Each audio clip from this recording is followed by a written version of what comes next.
All right, welcome everybody. Thanks. I hope you all agree that we had a fantastic night last night. It was really a terrific event. And I'm hoping that once, and we had some great community representation as well there. And so I'm hoping that once the churches finish their services this morning, they'll be rejoining us later this afternoon, along with some other stragglers who are finding their way here, apparently. So, but anyway, I want to congratulate Elisa and Raz for their work putting this together. It's really been exceptional. I think it started about 2 years ago. We were talking about things, and I think I happened to be working on sort of going through the grand jury testimony for Michael Brown's grand jury, and working out why, if it's if the prosecutor can get even a ham sandwich indicted, an indictment for a ham sandwich, why it was impossible to get one in that instance, especially if you just looked at the autopsy reports. A person getting a bullet coming through their arm this way and a bullet going through their arm the other direction suggests that at least on one of those occasions they might have been running away. But we were talking about that, and we were talking about trying to make connections between the movement of Black Lives Matter that was going on at that time and Holocaust and genocide studies that Elisa was taking on as the director. And it just ballooned from there. It's stayed dormant for a little bit, but then when Raz came on board, it just went up. And things seem to happen like that at Stockton. That's one of the wonders of being at Stockton. You just come up with ideas and suddenly they are in full bloom, which is wonderful. So I'm just going to give a few words to frame some things. I was asked to do this a couple of days ago while I was trying to write my own paper for later. So you'll any inadequacies, please don't be too hard on me. So we are all aware, I'm sure, that on the 9th of December 1948, after years of campaigning by Raphael Lemkin, the United Nations General Assembly adopted the Convention on the Prevention and Punishment of the Crime of Genocide as Resolution 260.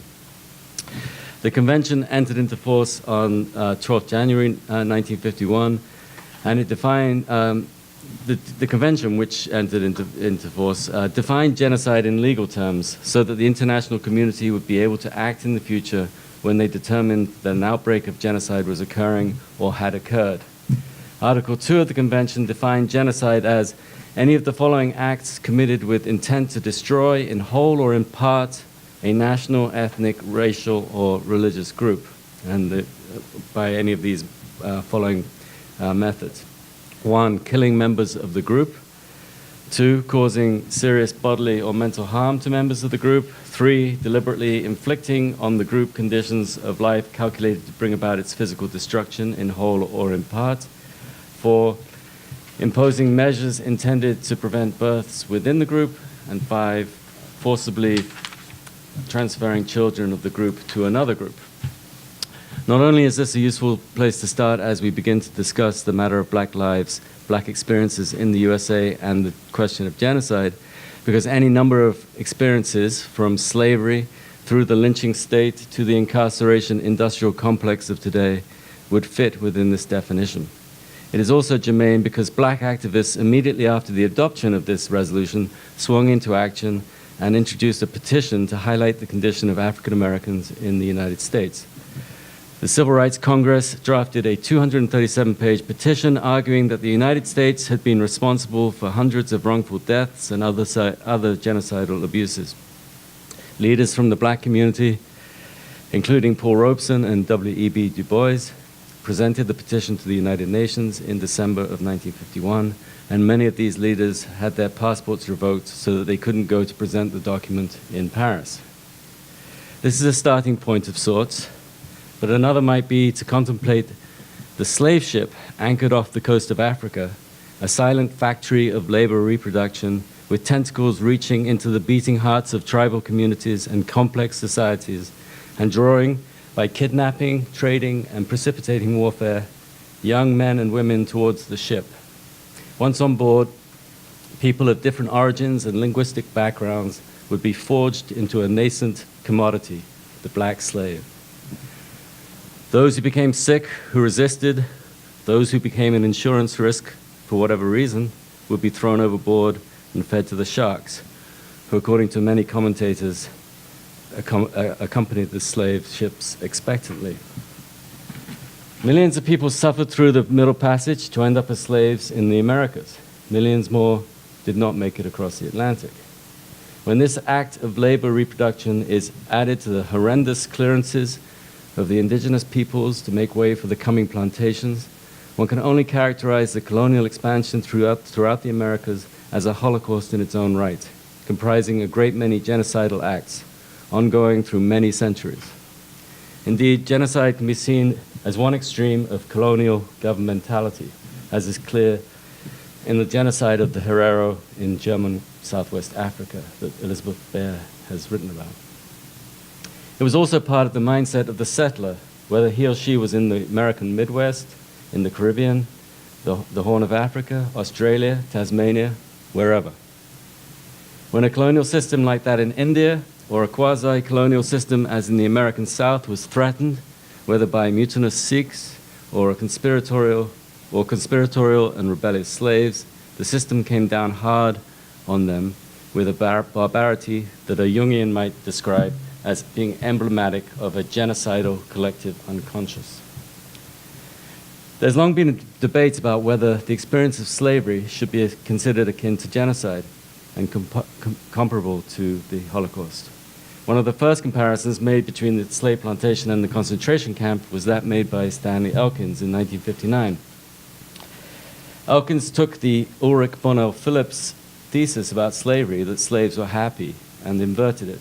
Rather than doing what many other civil rights influenced historians were doing, challenging Phillips by describing different forms of slave resistance, Elkins argued that the Sambo thesis, so-called, had some validity because the slave plantation was a closed system just like the concentration camp.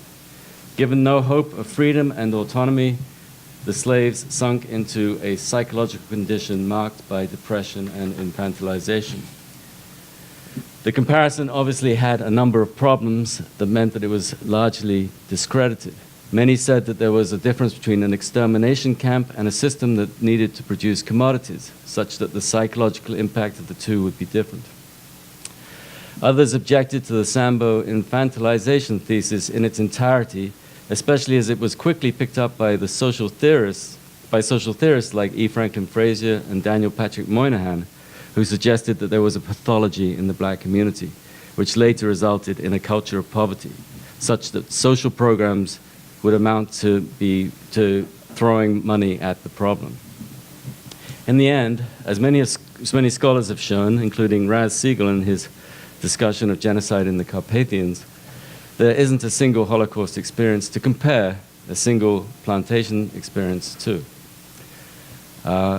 The wartime genocide varied across Europe, just as slavery varied across region, commodity, level of profitability, and so forth. In some areas, slaves were worked almost to death, as in the high-profit regions of Mississippi and Alabama. In other areas like Virginia, the slaves were treated better because the commodity was slave reproduction itself. But more benign or less, the system of slavery defined by race, as it was in the United States and elsewhere, fits squarely within the United Nations definition of genocide. But we also don't need to think in terms of large social systems like slavery and segregation and mob actions against individuals represented by lynching. Lynching, for example, may have slowed down almost to a halt in the 1950s and 1960s, but the mindset that had driven these acts remains in place. And when the statistics confirm that a disproportionate number of African Americans are dying at the hands of the police, with almost no police ever being convicted of a crime, then one has to ask whether the lynching mindset is still present and whether it still shapes responses to African Americans as potential perpetrators of crime and in need of their own regime of discipline. However, one implication that we may want to consider is at what point does genocide lose its power as a tool of condemnation and as a force for change? By making the category of genocide more inclusive, Do we facilitate responses to it, or do we make the need seem less urgent?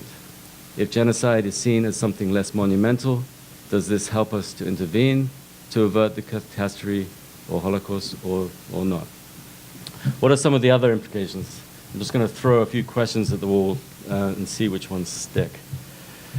What are the more recent manifestations of this genocidal capacity? What are their consequences, and how effective have responses like Black Lives Matter been? What are the reparations that ought to be considered? What kinds of interventions can we undertake to prevent genocide? How do we turn analysis into action, as Pastor Williams said last night? How do we create a syllabus like that of Chad Williams for Charleston for the tragedy that has yet to occur? How do we create the sense of urgency so that interventions occur before the tragedy or before the tragic events happen? And lastly, what are the levels of our own complicity? For example, we now discuss universities like Brown, Harvard, Georgetown, and Rutgers, who only recently have begun to acknowledge their roots in the slave trade and their connections to slavery. Even Stockton University now recognizes the fact that it has been named after a slave owner. And one argument for changing the name from Richard Stockton College to Stockton University was that one might also acknowledge a slave like Betsy Stockton, who earned her freedom and became a missionary in Hawaii, alongside all the slave owners who bore the Stockton name. But the way universities have thought about this may just be the tip of the iceberg. Take a look at Princeton, for example. They have acknowledged the slave owning of presidents like Witherspoon, but they haven't taken into full consideration that they became, in effect, the university for the Southern gentry. Every student from the South who was able to pay the fees that enabled the university to become the institution that it has become did so on the backs of slaves who were the collateral on which all loans could be secured. So to what extent are we complicit in these histories, and to what degree do we have a moral imperative to change them moving forward? That's about all I have to say at this stage. I look forward to hearing some great presentations and hope that we have some very productive discussions. Thanks.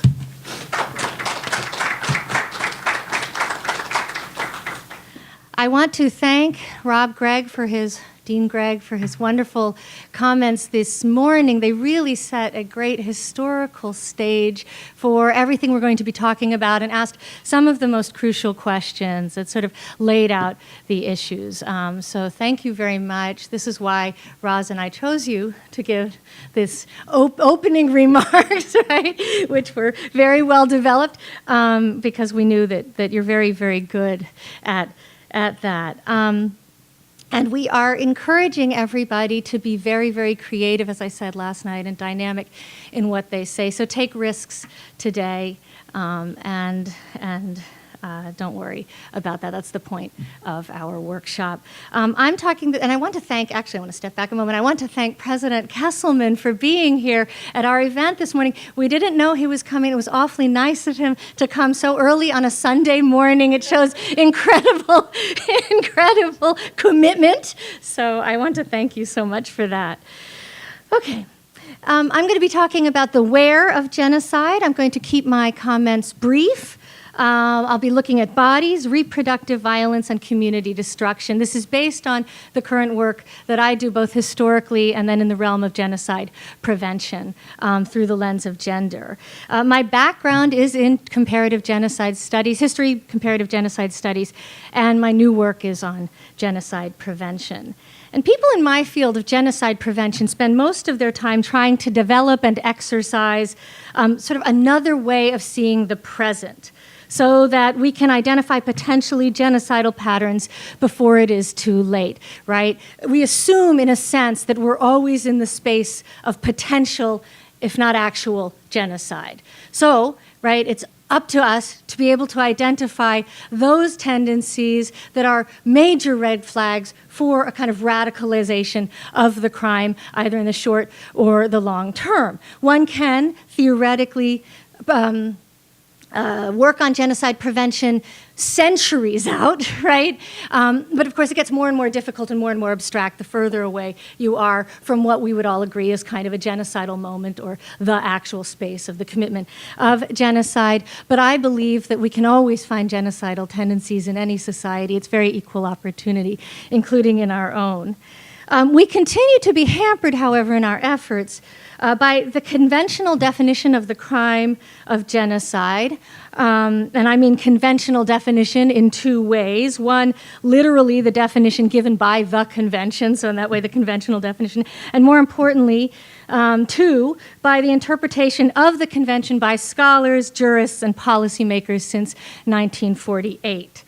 You will see in one of your handouts the convention's definition, and I think this is something we're going to be returning to again and again and again today, this definition, the legal definition of the crime. And three things I want to point out about this definition, which will be relevant today, I'll be talking about a couple of them in my talk, is that one, it focuses on physical genocide, the destruction of bodies, right? The destruction of the physical life of human individuals. And there's no mention of cultural genocide because the imperial powers after World War II were concerned that the Genocide Convention could apply to them in their colonial exploits overseas. Two, it limits the protection of the convention to four specific groups: national, ethnical, racial, and religious groups, largely because in this case the Soviet Union was worried that its persecution of political and class groups would fall under the convention. And three, it defines convention as a crime of intent. And so what is important here in the convention is that the intent is the intent of the perpetrators rather than the effects on the victims. Now this is an important part of understanding, I think, the process of genocide. We have to be able to identify intent, but the way the legal definition works is that it's a special intent that's incredibly hard to prove. You really need smoking gun documents or statements, right, in order to prove that somebody is intending genocide. Furthermore, the intent is conceptualized as individual intent because this is a law, right, and you try individuals for this crime, which means that sort of more structural intent, systemic intent, right, things that are written into the way a society functions, which is often the after effect of genocide, but also a pertinent precursor to genocide, and sometimes the actual genocidal process itself, right, is a refracted intent. That's not reflected in the legal definition. So if we kind of hold ourselves to the legal definition, it restricts in many ways, and these three ways in particular, our thinking on the crime. And the limits of this definition have been compounded by the ways in which the convention has been interpreted since 1948. The convention, as you see, although it is very narrow in some ways that I've articulated, it's also very broad and open, and especially in terms of the 5 acts that can be considered to be elements of the crime.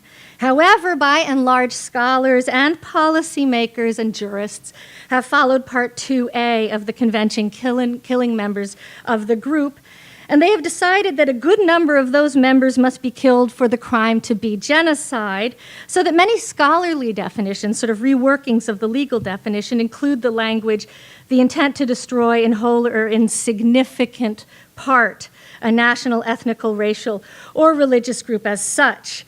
Jurists have followed the lead of these reworkings of the term and have essentially reserved the genocide charge for people who have committed mass murder. So we get into a kind of numbers game or a percentages game where we debate how many people killed constitutes a genocide, which is ethically, I think, extremely dangerous terrain to be in. And genocide has, through this kind of process, become a synonym for mass murder, and the end product of the Holocaust, the mass death that we saw in the Holocaust, has become the dominant image of genocide. And I think today one of the things we're going to have to do is chip away at these kind of dominant conceptualizations of the crime, because they actually do not match what some of the most common patterns of genocide that we've seen in history. And for these reasons, the crime of genocide is very difficult to prosecute. You sort of need a perfect storm of provable intent, the right category of victim, and a sizable number of dead bodies, right, to prosecute anybody for genocide. So genocide is rarely prosecuted in international courts. Even prosecutors who believe that genocide has been committed will prosecute perpetrators for crimes against humanity and war crimes because they're easier to prove, because you don't have the requirement of proving special intent. So genocide as a term, we hear a lot, it's being diluted, right? It's used too much. It's actually, in my experience, used too infrequently, right? Too rarely. And we need to find ways to broaden our usage of it, that it, in ways that are still grounded in empiricism, right? Proof, right? Verifiability, and those things. Now, needless to say, a definition like this and a dominant image of genocide as the equivalent of mass death is really useless to prevention, since once we have mass murder, mass graves, masses of dead bodies, it's too late for prevention.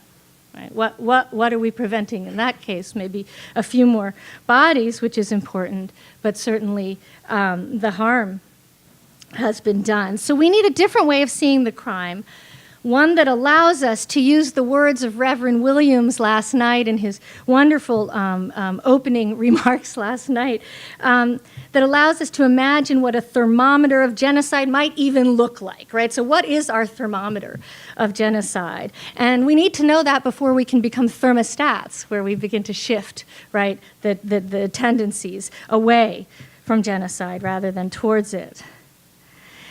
And we need to find a different way to see the crime. We need to look in new places. This is the where, right? Training our attention away from mass graves to other places. And where do we look? Where do we then begin to look? Now, I have found in my own work gender to be a very useful tool in helping me find new places of genocide and new ways to see how the crime is embodied.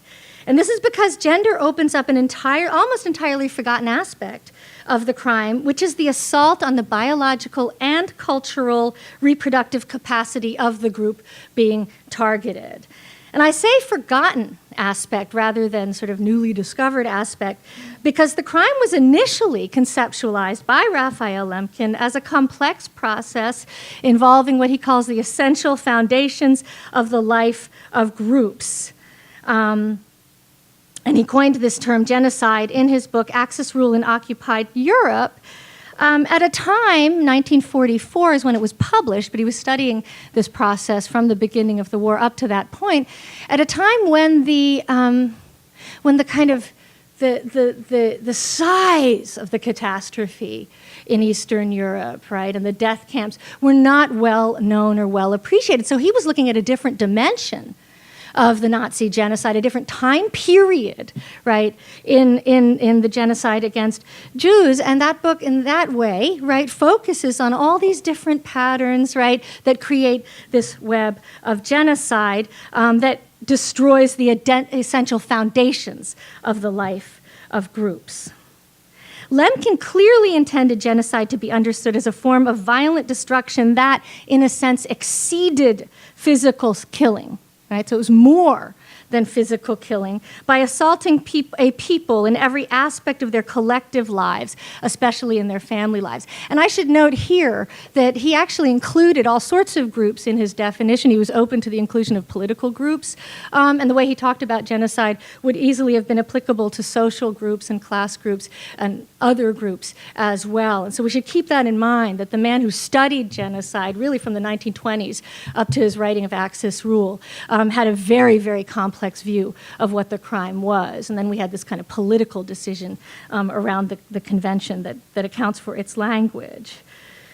The murderous dimension of the crime of genocide was only one of a series of policy and acts that could contribute to genocide in Lemkin's view, and by no means was it the most important. For example, he believed such things as the intentional impoverishment and malnourishment of parents was a genocidal act. So he saw that in certain contexts as a genocidal act because it deprived parents of their ability to properly raise their children, right, and convey to their children the deeper meanings of life hidden within cultural and religious traditions and commitments. So if you have parents that are malnourished and constantly worried about how to feed their families, they're not able, in Lemkin's view, and he saw this in ghettos across Europe, right, they're not able to convey to their children those larger, more meaningful aspects of group existence. And that's just one of many examples from his text. In my comparative work on genocide, I have found this reproductive aspect of the crime to be, in fact, paramount to the ideologies and many of the patterns pursued by genocidaires in their act of committing even mass death, right, mass murder. So even at that moment in genocide, it's considered the pinnacle, but I think it's just one variation, more than simply the end of a linear process. But in that moment, even, you see this kind of reproductive violence.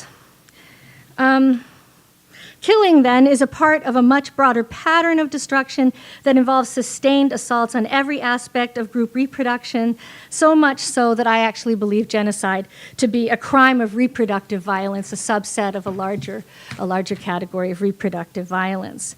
So when we look at genocide as reproductive violence, then what do we see? What new places are we examining?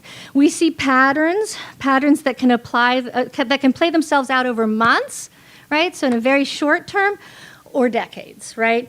We see patterns that can constitute genocide in and of themselves, so the patterns themselves can be genocide. There are cases of genocide that don't require mass killing, such as child removal in Australia, right? Or in Canada, two cases that have been recognized widely as cases of genocide that involved the separation of families, the breaking up of families, the kidnapping of children, right? And raising them within an alien cultural milieu. Patterns that can constitute genocide in and of themselves, or that can be potentially genocidal over the long run, right? So are we in the space of genocide, or are we moving towards the space of genocide? Patterns that have already reached an intentional fury, where you see that kind of crystallized intent, right? And people committing genocide as part of an architecture, right, in a well-honed philosophy or intent or ideology of genocide. And this is like what we've seen with ISIS attacks on religious and national minorities in Iraq as a genocidal organization. Most everything they do is tied to this core kind of genocidal ideology. Or these patterns are particularly vulnerable. We see patterns that are particularly vulnerable to radicalization into such a fury under the right conditions at some other time. So in other words, gender offers us a forensic tool, that's how I see it, to help identify spaces of genocide and spaces of potential genocide, red flags that need immediate attention. No matter what decision we make about whether this is an actual genocide, right, or the play-up, lead-up to genocide. It helps us refocus the where away from mass graves, only opening up new spaces for investigation. I have handed out a short list of genocidal patterns that I have encountered in my work. It's always a growing list and always changing. This particular handout is from from genocide prevention workshops I've been holding in Iraq. That involve groups, members of all the different confessional and national groups there. Particularly genocidal in my mind, looking at these patterns, are gendered patterns that, one, separate men and older boys often from women, girls, and young children. So whenever we see in a community policies that intentionally separate community members by gender, I think that's a red flag. Two, patterns that view children as enemies and target them for specific cruelties. Often kind of assaults on children are red flags of genocidal ideology or genocidal policies. Three, the use of rape and other forms of ritual humiliation against men and women to undermine group cohesion. And four, the desecration of symbols of group dynamism and cohesion, right? And desecration can mean many different things, such as genitalia, little children, pregnant women, mothers, elderly people, intellectual and cultural figures, heads of households, patriarchs, religious leaders, religious institutions, families, all of these symbols that are so important to the dynamism and life of the group. Alongside these patterns exist, of course, ways of conceptualizing the world, the victims, the acts themselves by perpetrators, policymakers, bystanders, and so forth. And I say ways of conceptualizing because with much genocidal violence, there is not a singular intent, as I stated earlier, at least not in the way that is demanded by a court of law. Some of the gendered ways of conceptualizing the world that are highly indicative of genocide or potential genocide include, in my mind, mind. One, viewing target groups as open rather than closed, right? Their bodies, families, and communities can be accessed, in other words, by the state and non-state actors at will. This is a point that was made very strongly by a scholar named Andrea Smith. Some of you maybe know her. She's a Native American scholar of colonial settler genocide in the United States. And she made this argument that this kind of colonial genocide defines certain bodies as perpetually open. And so at any time, state and non-state actors can intervene in family systems and community systems, in land, right, in ways that do not take into consideration the group itself. Two, another way, a gendered way of conceptualizing the world that I think is highly indicative of genocide, is viewing target groups as incapable of having families. So hear that language a lot, that somehow target groups are incapable of having families, or they have bad families, they're bad parents, right? In one way or another, their family practices become a matter of debate amongst potential perpetrators. And this is a form of dehumanization, I argue, that justifies the disruptions that affect genocide, the disruptions in cultural and biological reproduction. Three, viewing target groups as engaging in demographic warfare against the perpetrators by having many children, by having children simply so that they can be citizens, right? So some kind of, by imagining that the target group has some kind of demographic genocidal plan against the perpetrator group is, in my mind, also a red flag. And for perceiving a sexual threat from either male or female group members, or both, against a perpetrator group. So in the Rwandan genocide, it was Tutsi women who were seen to be posing a sexual threat to the sanctity of Hutu power families. And in the Nazi genocide, as we know in the Holocaust, Jewish men were seen to do the same for Aryan families. So applying this analysis, this gendered analysis, just to conclude, of other genocides in other spaces around the world to the United States, the slave trade, slavery, Jim Crow, the current system of mass incarceration, and militarization of the state security apparatus are both genocide and genocidal. So they're both genocide and then potentially red flags, right, for another instance, another incarnation of genocide down the road. And that is that they exist, and this sort of echoes what I think Dean Gregg was saying earlier, they exist on a continuum that uses more or less murderous techniques to undermine communities and undermine the sustainability, here in this case, of Black life in the United States. Thank you very much.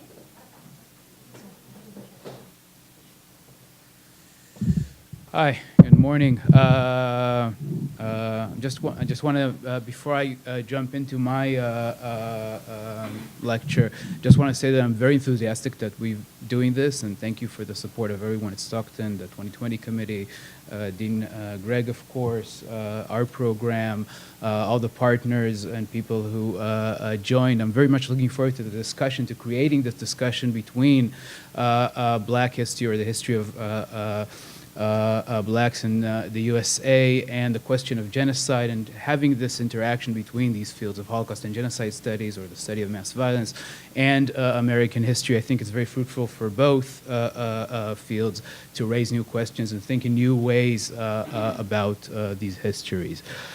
So, International Holocaust Remembrance Day this year, is this okay? Yeah? International Holocaust Remembrance Day this year seemed to me a very strange day. 27th of January, when Soviet army forces liberated Auschwitz in 1945, also marked the end of the first week as president of the United States of Donald Trump, a man who led an election campaign in which he repeatedly called for the deportation of millions from the United States. Mass deportations are, of course, hardly a novel idea in human affairs. What we call these days the refugee crisis means the dislocation, loss, and suffering of a staggering 65 million people around the world, almost half of whom are under the age of 18. But this is the first time that a candidate for president of the United States wins an election after a month of advocating mass violence within the United States. In 2016, we also saw, provided we were paying attention, how Aung San Suu Kyi, Nobel Peace Prize laureate in 1991 for her struggle against the military junta in Burma, today Myanmar, oversaw, now as Myanmar's minister-president, her army's extremely violent and possibly genocidal assault against the state's population of 1 million Rohingya Muslims. The army has burned whole villages to the ground, mass killings, torture, and rape have become common, and tens of thousands have fled to neighboring Bangladesh. Genocidal violence is also nothing new in our world, but we have never until 2016 witnessed a Nobel Peace Prize laureate at the head of a state perpetrating such violence. I think so, at least. And so, I felt strange. But this sense of strangeness emanates not from the continued occurrence of genocide after the Holocaust until the present, and despite an international discourse on the protection of human rights and the prevention of genocide, manifested in a wide range of international and national legal and political institutions and university programs such as the one we have at Stockton, rather, this feeling stems from some disturbing signs that this discourse and these institutions and programs have not simply failed, but have in a number of ways contributed, unwittingly, to the way in which genocidal violence has become a defining characteristic of the world around us today. That is the argument that I would like to discuss, and I have to say that it's actually, it's not an original argument of mine. It's been put forward in the past decade or by a number of people. My original contribution here, perhaps, is that it follows that the one traditional view in Holocaust and genocide studies we may consider revising is the conceptual basis of the field itself, the way we use the terms Holocaust and genocide. A number of scholars have shown, have shown in the last decade or so that historically, international discourses about rights and the protection of groups from mass violence emerged with the crystallization of the international system of nation-states, as the world of the modern empires disintegrated through two global wars. Focusing on the years immediately after 1945 and leading to December 1948 to the Genocide Convention, we should discern a central problem. The Western powers were very much keen on supporting and encouraging Stalin and the leaders of Poland, Czechoslovakia, and Hungary in their pursuit of the largest campaign of mass deportations in modern history of 11 million ethnic Germans from Eastern and Central Europe into the occupied zones of defeated Germany. Robbery, sexual violence, and mass murder occurred on a massive scale during this process. In July 1945, when Truman, Churchill, and Stalin met in Potsdam to coordinate their policies, all three agreed that atrocities should stop, but expulsions should continue, only now in an orderly fashion, overseen and organized, rather than through wild initiatives. Of course, this kind of language conceals the enormous loss and suffering of victims, a particular plight of people who were viewed collectively by their neighbors, the new state authorities, and the Allied powers as Nazis.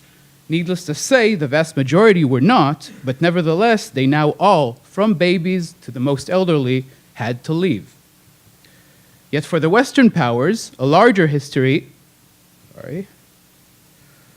and idea manifested itself in these few years. The belief that matching territories to ethno-national criteria would ensure security, stability, and thus also economic prosperity. A vision allegedly of order and progress, but characteristically of such visions, perhaps, one truly detached from social, political, and economic realities. As evinced in its birth of this discourse with the Western negotiated and Western sanctioned population exchange, quote unquote, between Greece and Turkey in the Lausanne Agreement that ended the war between those states in January 1923. All Christians outside of Istanbul were to leave Turkey and settle in Greece, and all Muslims, except those in Thrace, were to leave Greece and settle in Turkey. More than 1.5 million people were forced to leave their homes and move to what was for them a strange and unknown land. How they felt and thought about the multiple ways in which they identified the world, they now all became objects of the process that transformed them from Christians to Greeks and from Muslims to Turks. The League of Nations, and this is important, The League of Nations was the body that oversaw this process, which figured as a central element of a post-World War I urge for peace. A peace premised on the idea that multi-ethnic and multi-religious societies eventually break down in conflict and violence, so organized, quote-unquote, expulsions to rearrange them along ethno-national and ethno-religious criteria would prevent, that word, what seemed like an inevitable future of chaos and havoc for diverse social fabrics. Yet, progressive as the Western powers thought about their visions and about themselves, they certainly would not hear of applying it to themselves. As historian Tara Zahra has shown in her comparison of the racist, exclusionary, and violent treatment of the German population in Alsace-Lorraine in France after World War I, with a discriminatory yet far less aggressive and explicitly not racist treatment of the German population in a new state of Czechoslovakia at the time. We're usually used to thinking of Eastern Europe as the place where violence and aggression and racism lies, and Western Europe as the opposite, but here it's clearly not the situation. Foreshadowing what would happen to Germans, or more accurately those tagged as Germans 25 years later on the other side of Europe, the French negotiators in Versailles after World War I vehemently refused to apply the evolving system of minority protection to France, and even denied that France had a minority problem at all, while the French authorities conducted a long-forgotten and not by any accident process of ethnic cleansing with the mass deportations of 200,000 Germans across the border into Germany. Thus came into the world of nation-states minority protection, which from the very beginning betrayed its stated purpose. And as Hitler showed, it could easily be used to crush peace and begin a war, allegedly to defend and protect ethnic Germans in Europe, but really to invade and destroy states. And so, following World War II, the idea of minority rights found its way to the garbage can of history to make way for a new language of rights, now centered by intentional contrast to the specific minority rights regime that required action on the parts of states and the League of Nations. Now the new regime was centered on the universal and absolutely fuzzy notion of human rights, which also shifted it from collective to individual, of course. Collective minority rights, individual human rights. Everyone now should enjoy rights. Yet this conceptual shift airbrushed from the discourse those who most needed them: minorities, indigenous populations, children, refugees, women, and homosexuals, to name just a few groups. The only people to deserve protection, quote unquote, rather than simply rights, were now, after December 1948, victims of genocide, which, even without the need to keep the Genocide Convention frozen in a Cold War world, excluded most of the oppressed people across the world. And so, some US states, as we know very well, managed explicit apartheid societies in the 1950s. And as we saw yesterday in the film 13, that the apartheid urge is still very much dominant and frames policies and mass violence in the US. In my country, in Israel, Israel kept its Palestinian minority under strict military rule until 1966, after which it embarked following the 1967 war on the last colonial military occupation of its kind in the world of Palestinians in the West Bank, East Jerusalem, and the Gaza Strip, which continues to this day. And Canada exemplified other Western states by ratifying the Genocide Convention, though only the first two clauses of Article 2, thus excluding the protection under Canadian law of children threatened with forcible removal from their families and societies, and continuing just that policy against indigenous children, which from 1884 to 1996 targeted 150,000 indigenous children and destroyed numerous families and communities. The West thus moved forward relentlessly in its pursuit of divisions and separations along strict ethnic definitions, including policies of mass violence and including what was, even under international law, genocide. Indeed, in 1995, the US brokered the Dayton Agreement to end the war in Bosnia that had begun in 1992. A few months earlier, Bosnian Serbs had massacred around 10,000 Bosnian Muslims and men and boys in Srebrenica in eastern Bosnia.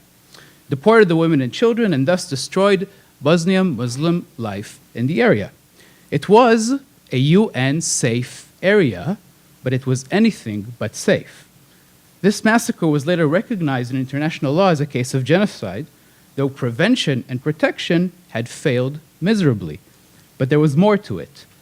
The Dayton Agreement divided Bosnia according to ethno-national criteria, thus legitimizing the idea of ethnic cleansing, and Srebrenica, now cleansed of its Bosnian Muslim population, came under, not surprisingly, the control of Republika Srpska, the Serb autonomous zone. We should also not fall off our chairs that lately the idea to detach the Serb autonomous zone from Bosnia and annex it to neighboring Serbia has emerged. There is a persisting Western logic of dividing population along ethno-national lines that links Lausanne 1923 to Dayton 1995. And the post-World War II period of human rights and genocide prevention figures as an integral part of this historical process. So much so, to return to my earlier comments, that we now live in a time where you can hold a Nobel Peace Prize and oversee genocidal violence that the West has not simply failed to prevent and now also fails to stop, but that very much fits the Western political logic of our time. Now, how do we get from this critique, which is, again, is not really originally mine, that the late modern logic of protection and prevention is actually inherently violent and, in fact, genocidal, to my suggestion to discard the terms Holocaust and genocide, and thus essentially to re-envision the field that we call Holocaust and genocide studies. These terms function in a number of ways to enhance rather than challenge the international political system in which we live. First, these concepts establish and reify a hierarchy of mass violence, and thus blur the significance of forms and processes of violence that do not make it beyond the genocide threshold, however we define it. Processes of structural violence which leave communities in ruin and about which we will hear throughout this day are thus normalized as outside the realm of the crime of crimes. Mass deportations, the form of violence at the very center of the making of the 20th century world, is also, not by any accident, not within that realm. Continuously redefining the term genocide does not, however, address the essence of the conceptual problem, the hierarchy of violence that the term creates. Then, too, we continue to use the term Holocaust as if it points to an event that is essentially unique compared with all other cases of genocide. Thus, we call the field Holocaust and genocide. Though, now well after various uniqueness debates, we know that the destruction of Jews and Jewish communities throughout Europe during World War II is not unique. The persistent idea of uniqueness creates, above all, a decontextualized and dehistoricized view of the Holocaust, detaching it from the time and place in which it happened, 20th century Europe. And this move then spills over into how we understand genocide, and therefore also how we understand genocide prevention. The Holocaust seems like a major break in the 20th century, so much so that it obscures important continuities, such as the ethno-national logic of genocidal violence that it links Lausanne 23 and Dayton 95, or the emergence of the human rights regime from the intentional discarding of the minority rights system. The Holocaust as unique has furthermore become a focal point of telling ourselves stories of good guys versus bad guys, or good versus evil, that obscures and in fact denies much in modern history and pushes us further into the frame of protection and prevention that is, as I would like to suggest, the very heart of the problem rather than its solution. For the Holocaust was in essence a set of events and processes of mass violence that unfolded in different and unexpected ways across Europe, in German-occupied territories, and in sovereign states such as Romania. And I emphasize unexpected ways, right? And this mass violence aimed very much in the spirit of the time to create ethno-nation states or areas. The violence was extreme, no doubt, but so was the violence of the Balkan Wars in 1912-1913. and of the disintegrating Ottoman Empire during World War I and its aftermath, and the mass expulsions of ethnic Germans from Eastern and Central Europe after World War II, and the US invasion of Iraq after 9/11. We look at the destruction of Jews and Jewish communities during World War II in hindsight and distill various models of prevention that simplify considerably a far more complex history. And we brush aside the paradox of using the term Holocaust, which de facto assumes uniqueness, and then relying on the history behind it as the model of genocide. Though if the history behind it was indeed made up of the twists and turns of mass violence that only in hindsight we can identify as genocide, again, using any threshold, it actually makes no sense to continue using the term genocide, for what we're really dealing with here, or trying to prevent or stop, are various forms of mass violence, right, that we don't know that are genocide yet, or will become genocide. And these forms of mass violence are very much part and parcel of the history of the 20th century, before, during, and after World War II, and of the Western drive to build an international system of ethno-nation states. And thus, to return to my sense of strangeness, the terms Holocaust and genocide also do the work of pushing away from us the many occasions of these forms of mass violence in our states. In my state, as I said, in Israel, in this state, and in many other places. The terms Holocaust and genocide and the urge to organize and divide the world in order to protect it, which has in any case failed miserably, have too long enabled us to relativize, let alone deny, and surely fail to prevent, let alone legitimate, our own destructive histories. We did and do this at our own peril.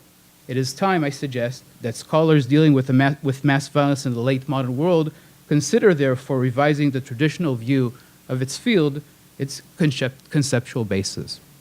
Thank you.